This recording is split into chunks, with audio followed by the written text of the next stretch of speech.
प्यारे बच्चों, आज 28 जून है सन 2021। पाठ 3 है मानव जनन तंत्र। इसके पहले हमने तुमको नर जनन तंत्र पढ़ाया था। आज मादा जनन तंत्र पढ़ा रहे हैं। जनन तंत्र का मतलब होता है जनन में बहुत सारे अंग मिलकर के उस सिस्टम को पूरा करें। वो तंत्र कहलाता है, सिस्टम कहलाता है। तो यहाँ पर पहले तंत्र से पहले मानव जनन अंग के बारे में जान लें कि एक फीमेल में जो जनन अंग होते हैं वो कौन कौन से होते हैं जो जनन क्रिया में भाग लेते हैं। तो देखिए, कहा गया है कि मानव जनन अंगों को 2 भागों में बांटा गया है। पहले वे जनन अंग जिन्हें प्राथमिक जनन अंग कहते हैं। याद रखो कि प्राथमिक जनन अंग वे अंग होते हैं जिनमें युग्मकों का निर्माण होता है। तो मादा में प्राथमिक जनन अंग होता है ओवरी, हिंदी में अंडाशय कहते हैं। पुरुष में प्राथमिक जनन अंग होता था टेस्टिज, जिसमें स्पर्म का निर्माण होता है। ठीक, अब आगे चलते हैं सहायक जनन अंग। सहायक जनन अंग वे होते हैं जो इन युग्मकों के बनने के बाद जो इनके आगे जो सहायता करते हैं, इनमें जिनका रोल होता है इनको आगे बढ़ाने में, विकास में, वृद्धि में, वे सब सहायक जनन अंग कहलाते हैं। तो सहायक जनन अंग में है, देखिए, गर्भाशय यूट्रस कहते हैं, फैलोपियन ट्यूब अंडवाहिनी, नलिका कहते हैं, सर्विक्स ग्रीवा है, वेजाइना योनि है, और मेमोरी ग्लैंड यानी दुग्ध ग्रंथियां हैं। अब यहाँ पर हमने मादा जनन अंग का चित्र बनाया, स्पष्ट तौर पर देखेंगे, झूम करके दिखाएं, इसको स्पष्ट रूप से दिखाएं।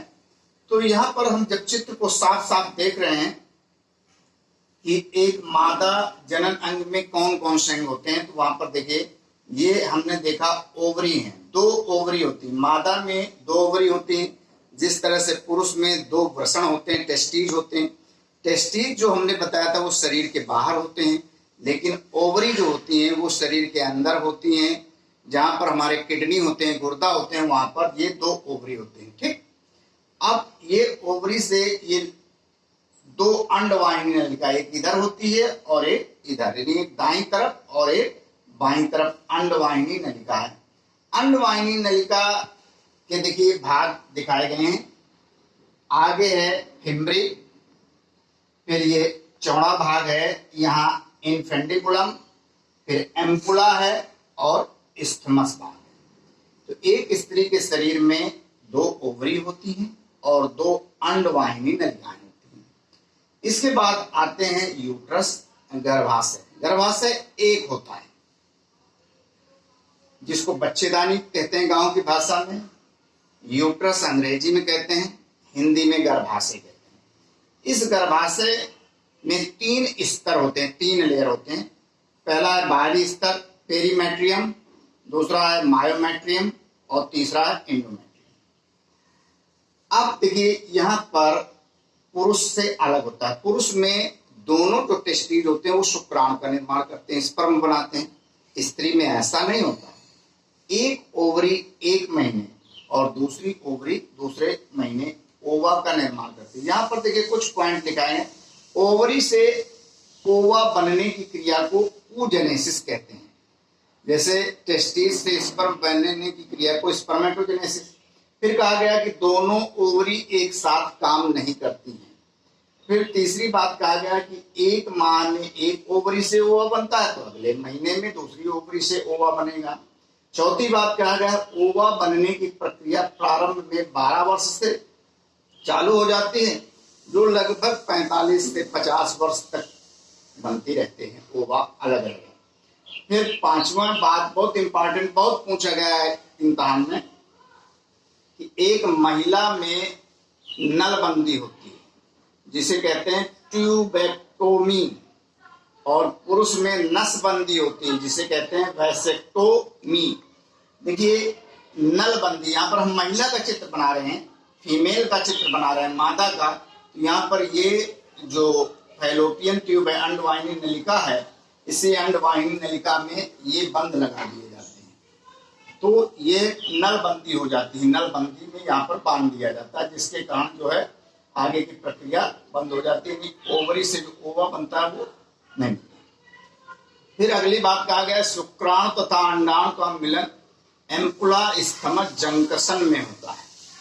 ये बहुत बार इम्तिहान में पूछा गया है कि एम्पुला स्थमक जंक्शन कहाँ पर होता है, यानी शुक्राणु और अंडाणु दोनों मिलते कहाँ पर।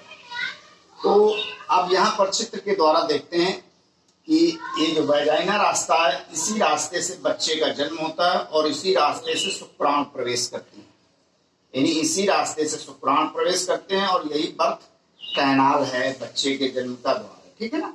अब ये शुक्राणु जब जाते हैं तो करोड़ों की संख्या में जाते हैं और जाकर के इधर भी चले जाते हैं और इधर भी चले जाते हैं।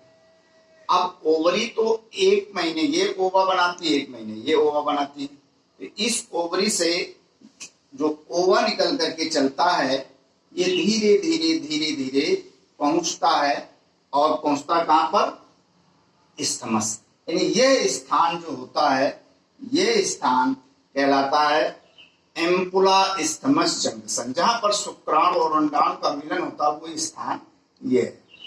यहाँ पर से जब शुक्राणु ढेर सारे आते हैं और ये शुक्राणु दोनों तरफ जा करके इधर भी जाते हैं और इधर भी जाते हैं और अंडे को निषेचित करते हैं।